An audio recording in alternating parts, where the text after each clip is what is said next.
Muli namang nagbabala ang Philippine National Police Anti-Cybercrime Group sa publiko na mag-ingat laban sa phishing o voice phishing scam. Ito ay isang uri ng panloloko kung saan karaniwang ginagawa sa pamamagitan ng phone call o social engineering tactics upang maloko ang kanilang mga biktima.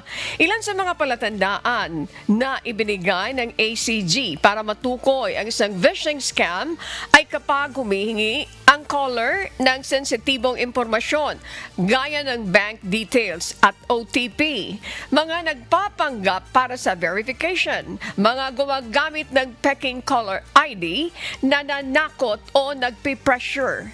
Isa rin sa red flags ay kapag naguutos ang caller ng agarang money transfer at nag-aalok ng napakagandang opportunity. Payo ng PNP, kapag napansin na ang mga ganitong senyales, agad na magduda sa tawag at i-verify ang impormasyon. Lagi maging mapanuri at huwag basta magpapaloko.